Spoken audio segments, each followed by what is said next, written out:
Good morning and happy Saturday to you all. Today we're doing an open house and I want to talk about a few pointers and tips on how you can lead generate during your open house. Now, whether you're brand new or you've been in the business for a little while and you're a bit rusty, everyone's going back to open houses. So let's talk about what's going to help you lead convert and what we want to do and what we don't want to do during an open house. Cool, let's go talk about it. One of the first things you need to do when you're doing your open house is open your blinds. No one wants to be in a dark house.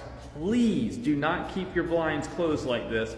The darker the house is, the faster those buyers are going to want to get out of there. Trust me, keep the blinds open. Lots of sunlight. Just like keeping the blinds open to let in all that sunlight, you got to turn the lights on. Please, don't sit in an open house in the dark.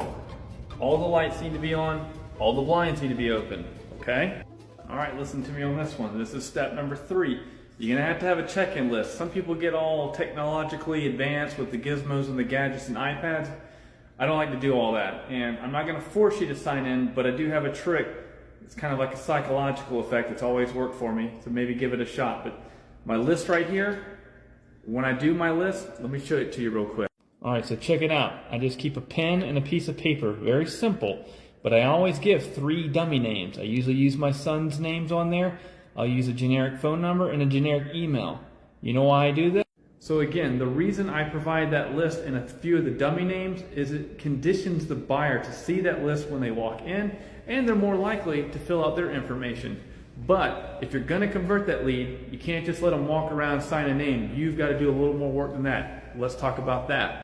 So what I always do, when that buyer is walking around the home, I'm not going to coattail or follow them all through the house. I'm actually going to sit in one central point where they know where I'm at and where they can find me. The reason I do that, it will allow them a bit of privacy to talk collectively, and once they are done touring the home, they will come back down and they will either excuse themselves or ask you a few questions. That's when the lead conversion begins. Let's talk about that.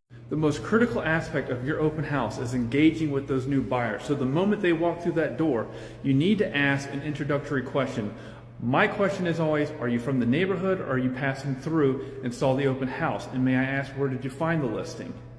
These simple questions will allow you to know whether or not it's a neighbor or actually someone from out of town looking to potentially buy. That is your next question. If they're out of town, ask them where they're from. Say they're from Minnesota. Maybe you've never been to Minnesota.